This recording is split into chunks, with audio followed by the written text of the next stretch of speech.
Let us compare and contrast load and insert commands. These are the main approaches using which we get data into Spark Metastore tables. Load will copy the files by dividing them into blocks. It is similar to HDFS dfs-put command, where the source files will be copied into the HDFS location pointed by our Spark Metastore table by dividing those files into blocks if the file sizes are big.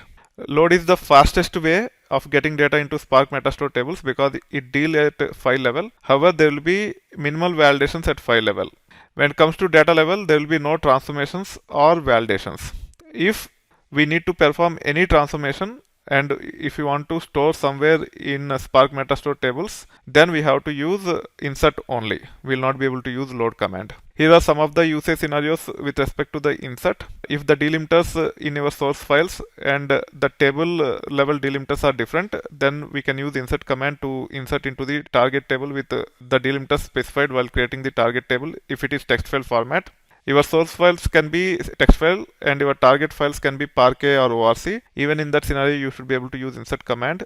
For both these approaches, you need to have a stage table. The stage table has to be in line with your source files, and using this stage table you can query and then you can actually insert into the target table with different delimiters or different file format than the source files. We can also use insert to load data into partitioned or bucketed tables if bucketing is supported. Any business rules if you want to apply and if you want to store the results somewhere in Spark Metastore tables, even in those scenarios we typically use insert command. And this is the most widely used scenario compared to any other scenarios. We also use insert quite extensively to get data from the landing zone into the curated zone or the zone which will contain the transformed data.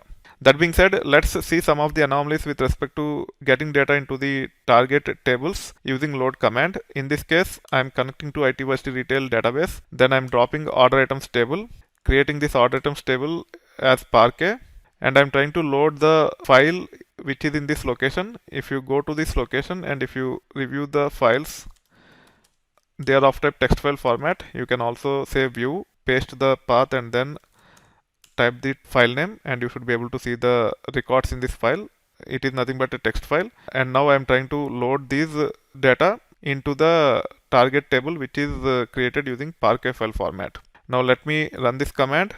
You see it did not throw any error, it just copied the file into that location that is pointed by this table. You can actually validate by saying hdfs dfs-ls. Already we have this, we can just copy paste this. You can see a file here. It is of type text file format. You can also run tail command. I'm just copying this path and pasting as part of hdfs dfs-tail command, and you should be able to see the records here. They are in plain text format. That's why we are able to see the output here.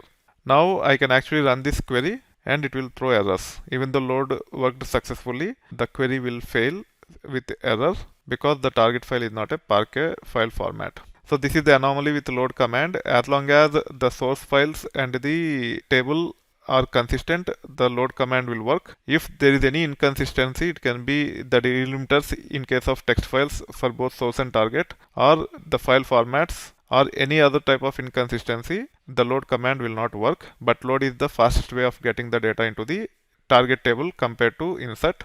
Any transformations required, we have to use insert command, and we will see the details about how to use insert command to get query results into the table as part of the subsequent topics.